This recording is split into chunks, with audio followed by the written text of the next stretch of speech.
샬롬, 말씀 읽어주는 김기훈 목사입니다. 오늘도 기대하는 마음과 사모하는 마음을 가지고 하나님의 말씀 함께 읽겠습니다.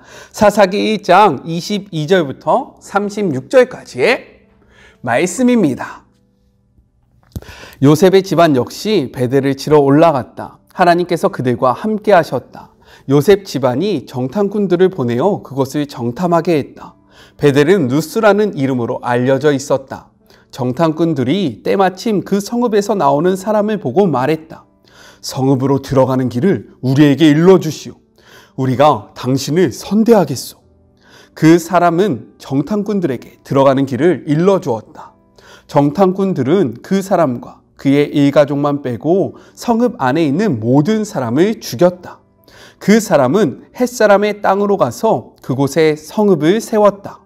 그는 그곳을 루스라고 불렀는데 오늘까지 그 이름으로 남아있다. 그러나 므낫세 지파는 벳산, 다낙, 도르, 이블르아, 무깃도와 거기에 딸린 영토에 사는 주민을 끝내 쫓아내지 않았다. 가나안 사람이 완강히 버티며 끔찍도 하지 않았다. 이스라엘이 더 강해졌을 때에도 가나안 사람에게 강제 노역을 시켰을 뿐 그들을 몰아내지 않았다. 에브라임 지파도 게셀에 사는 가나안 사람을 쫓아내지 못했다. 가나안 사람은 완강히 버티며 그곳에서 그들과 함께 살았다. 스브론 지파도 기드론과 나할롤에 가나안 사람을 쫓아내지 못했다. 그들은 계속해서 그곳에 살면서 강제 노역을 해야 했다. 아셀 지파도 악고, 시돈, 아랍, 악십, 헬바, 아에벡, 르홉 사람을 쫓아내지 못했다. 아셀 지파는 가나안 사람을 몰아낼 수 없었으므로 그들과 함께 정착했다. 납달리 지파도 크게 다르지 않았다. 그들은 베세메스와 베아낙 사람을 쫓아내지 못했고 그들 가운데로 이주하여 그들과 함께 살았다. 납달리 지파도 그들에게 강제 노역을 시켰다. 아모리 사람은 단 자손을 산지로 몰아놓고 평지에 내려오지 못하게 했다.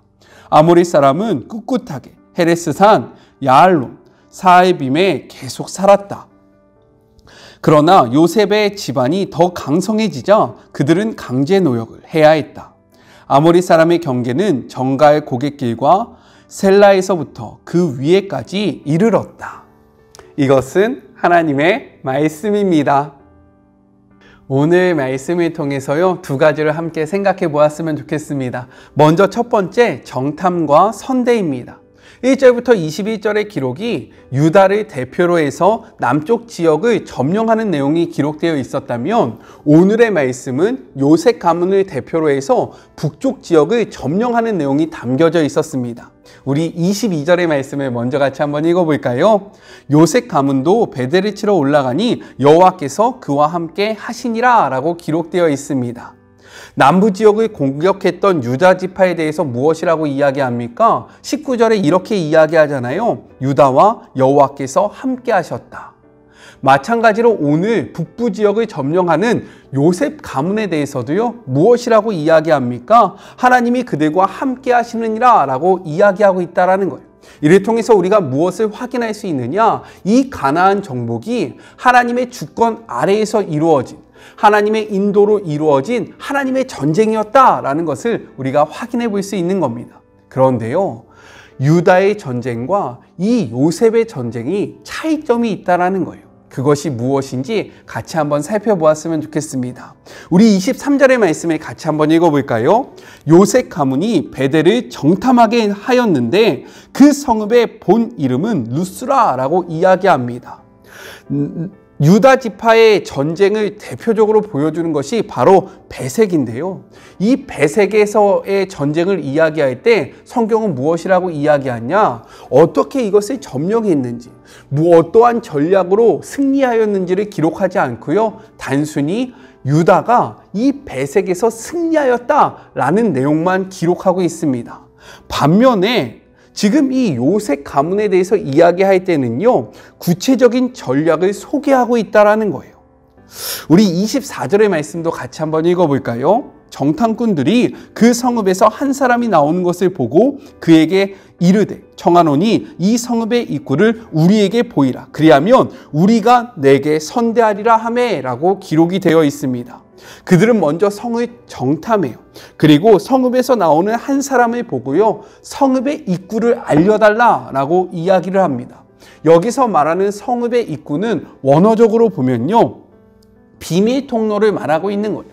그 성읍으로 들어갈 수 있는 비밀 통로를 알려달라라고 이야기를 하고 있는 겁니다. 그렇게 할 때에 내가 너에게 선대하겠다라고 말을 하고 있는 거죠. 혹시 이 내용을 들었을 때요, 이거 비슷한 내용이 있었는데? 이렇게 생각나는 내용이 있습니까? 아마도 그러하다면 여호수아 2장 12절부터 14절에 기록된 그 가나안 정복 전쟁 시에 여리고성에서의 정탐 사건과 매우 흡사하다라는 생각을 할 수도 있을 겁니다. 라합을 통해서 여리고성을 점령했을 때의 사건과 비슷한 거 아니에요? 라고 이야기할 수도 있어요. 그런데요, 이 사건과 지금 오늘의 본문의 사건과 여호수아 2장의 사건은요, 매우 다르다라는 거예요. 어떻게 다르냐면 라합은요, 하나님을 믿는 신앙의 고백과 함께 이스라엘 백성을 도왔습니다. 내가 너희들의 소문을 들었다. 너희들의 하나님이 진짜라는 것을 내가 믿었다. 그렇기 때문에 너희들이 이 성을 칠 때 나를 기억해달라. 이러한 믿음의 고백 아래 이러한 동역이 있었다라는 겁니다. 그런데 오늘 본문을 보면요, 베델성의 거주자는 이러한 고백이 없다라는 거예요. 그 후의 모습도 너무나도 다릅니다. 라합은요, 여리고를 점령하고 나서 어떻게 했는가? 이스라엘 민족과 함께 거류했습니다. 하지만 지금 오늘의 본문에 나오는 사람은 어떻게 했습니까? 다른 지역으로 이주해서요, 홀로 살았다라고 이야기를 하고 있는 거예요. 즉 정탐을 한 것, 그리고 선대를 한 것이 인간적인 방법으로 보면요, 매우 지혜로워 보일 수 있어요. 그래, 싸움을 하기 전에 먼저 어떻게 싸울 것인가 찾아보는 것 너무 중요하지. 이 사람들 굉장히 지혜롭구나. 역시 요셉의 가문이야 라고 생각이 들 수도 있습니다. 그러나 이는요, 그렇지 않다라는 거예요. 이들이 범했던 너무나도 큰 실수가 있습니다. 그것이 무엇일까요? 바로 하나님 앞에 묻는 모습이 없었다라는 거예요.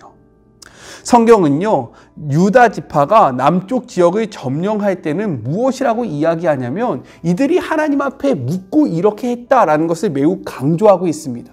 그러나 요셉 가문이 지금 북쪽 지역을 점령할 때는요, 하나님께 묻는다는 기록 없이 이들의 지혜와 이들의 방법으로 이러한 모든 일을 했다라고 기록을 하고 있는 거예요.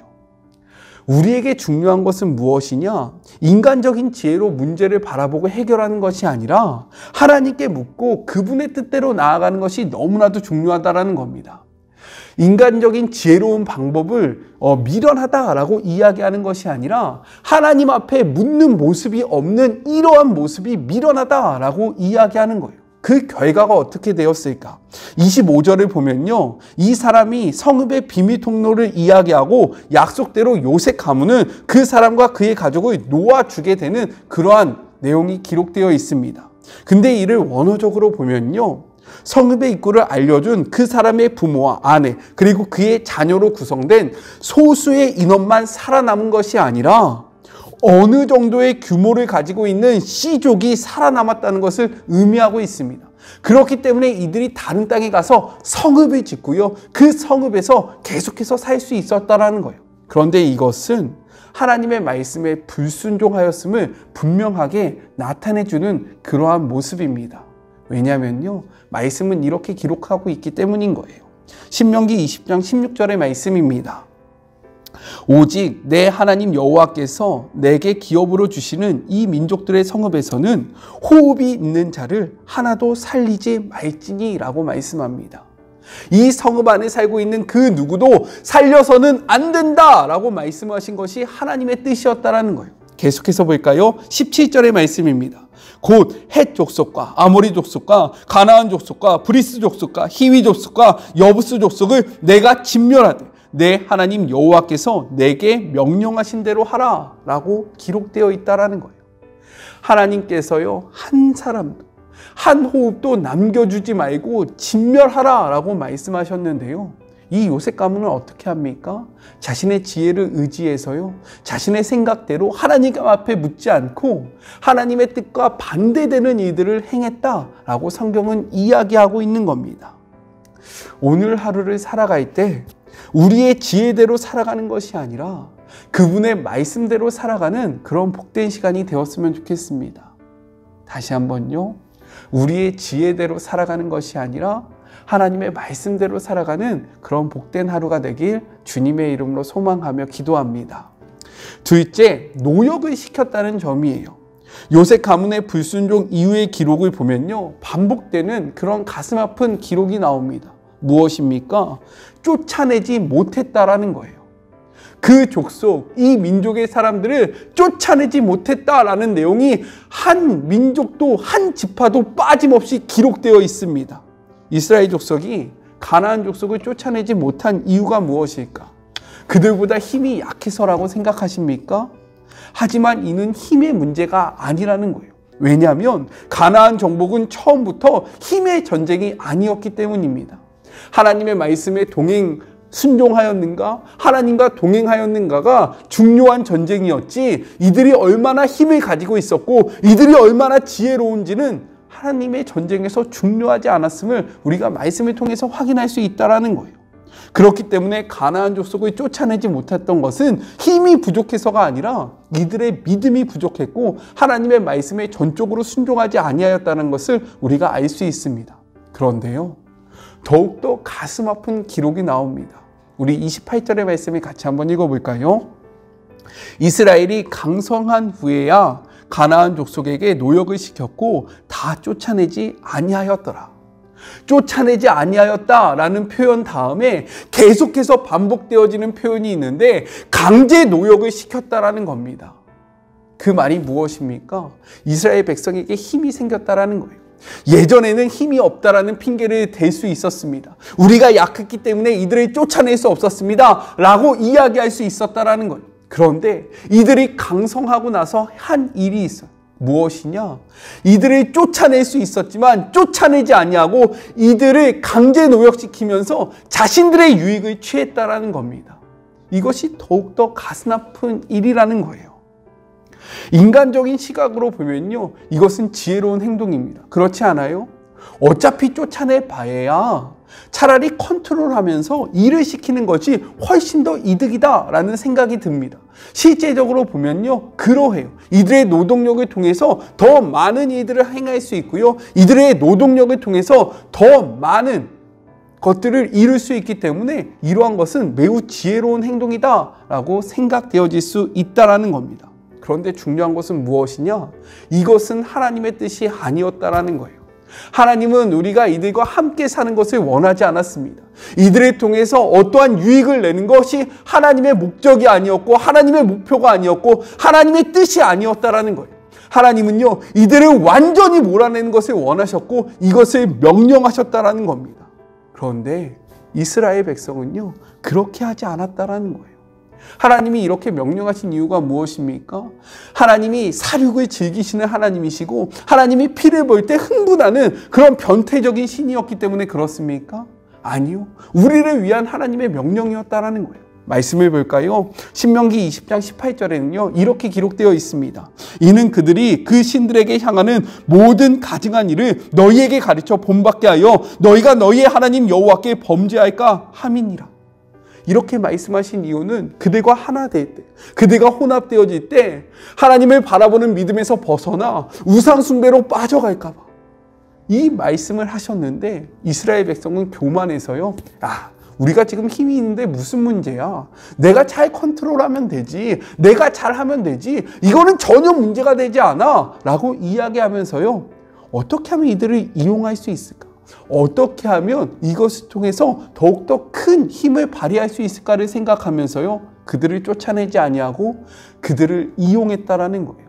자신의 삶을 위해서, 자신의 만족을 위해서 하나님의 말씀을 어긴 것입니다. 성경은요, 이렇게 기록하고 있습니다. 에베소서 4장 27절의 말씀이에요. 마귀에게 틈을 주지 말라. 이스라엘은요, 이러한 교만한 생각으로 말미암아 그들에게 강제 노역을 시켰는데요. 그 결과가 어떻게 되었습니까? 그들과 함께 살아가는 거예요. 이러한 함께 살아감으로 인해서 이들은요, 하나님을 떠나게 됩니다. 그리고 우상을 숭배하게 되고요, 우상을 섬기게 되는, 하나님께서 염려하셨던 삶으로 나아갔다라는 거예요. 오늘 이 말씀 앞에 우리는 멈춰서 생각해 봐야 합니다. 하나님이 명령하신 것 중에서 내가 마귀에게 틈을 주고 있는 것은 무엇인가? 하나님이 안 된다라고 말씀하셨는데 괜찮다라고 이야기하면서 틈을 열어두고 살아가는 영역은 무엇인가? 우리의 삶을 돌아보는 시간이 되었으면 좋겠습니다. 우리 같이 기도할까요? 하나님 감사합니다. 요셉 가문을 통해서 우리에게 말씀하시는 하나님의 그 음성에 귀를 기울이기를 원합니다. 하나님, 우리는요, 하나님의 말씀을 우리의 지혜로 판단할 때가 있습니다. 우리의 지혜를 사용하는 것 괜찮습니다. 좋습니다. 하지만 무엇보다 먼저 되어야 하는 것은요, 하나님께 묻는 것입니다. 하나님, 이것이 맞습니까? 이것이 틀립니까? 멈춰서서 하나님 앞에 묻는 것이고, 그리고 또한 중요한 것은 우리의 유익을 위해서 나아가는 것이 아니라 하나님의 말씀을 쫓아 나아가는 것이라는 것입니다. 그런데 우리들은요, 하나님의 말씀을 쫓기보다는 우리의 만족을 향하여 나아가고 하나님의 말씀에 순종하기보다는 우리의 지식을 의지할 때가 너무나도 많음을 고백합니다. 주님, 마귀에게 틈을 주지 않는 우리 사랑하는 주의 모든 자녀들이 되게 하여 주시옵소서. 말씀하신 말을 그대로 따라 순종하는 주의 자녀들이 되게 하여 주시옵소서. 오늘 하루 이 말씀 앞에 멈춰서서 마귀에게 틈을 주고 있는 영역은 무엇인지를 돌아보게 하시고 주님의 이름으로 담대하게 끊으며 나아가는 주의 모든 자녀들이 되게 하여 주시옵소서. 함께 하실 주님을 기대하며 거룩하신 예수님의 이름으로 기도드립니다. 아멘. 마귀에게 틈을 주지 않는 그런 복된 하루가 되었으면 좋겠습니다. 저는요, 또 내일 만나도록 할게요. 사랑하고 주님의 이름으로 축복하면서 오늘 하루도 힘내세요. 우리 내일 만나요. 안녕. 오늘도 수고하셨습니다.